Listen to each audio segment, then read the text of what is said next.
আপনি কি নতুন মোটরসাইকেল কিনে হতাশ? কোম্পানি বলছে 50 কিলোমিটার প্রতি লিটারে, কিন্তু আপনি পাচ্ছেন 30 থেকে 35 কিলোমিটার। তাহলে কি আপনার বাইকে সমস্যা, নাকি আপনি অজান্তেই ভুল করছেন?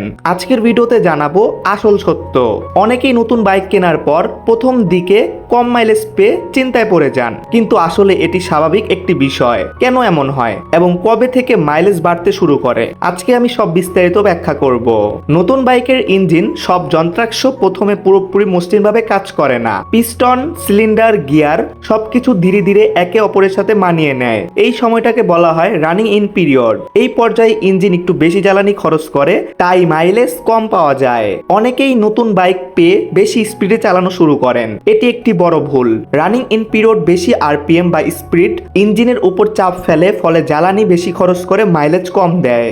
বারবার হঠাৎ গতি বাড়ানো বা কমানো এটি ইঞ্জিনের জ্বালানির ব্যবহারের হার বাড়িয়ে দেয়। বিশেষ করে শহরের ট্রাফিককে এই সমস্যা বেশি দেখা যায়। অনেকেই এই বিষয়টি গুরুত্ব দেন না, কিন্তু টায়ারের বাতাস কম থাকলে ইঞ্জিনকে বেশি শক্তি প্রয়োগ করতে হয়, ফলে জ্বালানি খরচ বেড়ে যায় এবং মাইলেজ কমে যায়। নতুন বাইকের প্রথম সার্ভিস অত্যন্ত গুরুত্বপূর্ণ।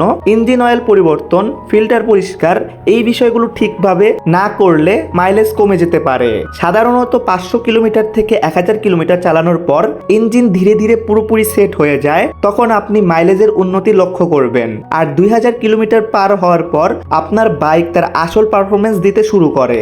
আপনি যদি ভালো মাইলেজ পেতে চান, তাহলে অবশ্যই এই 4টা পয়েন্ট আপনাকে মানতেই হবে। মাঝারি গতিতে চালানো, সময় মতো সার্ভিস করুন, টায়ারের চাপ ঠিক রাখুন, ভালো মানের জ্বালানি ব্যবহার করুন। এই ছোট ছোট বিষয়গুলোই বড় পার্থক্য তৈরি করে।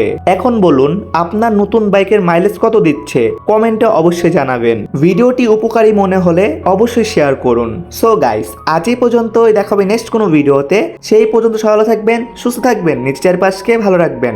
আল্লাহ হাফেজ গাইস।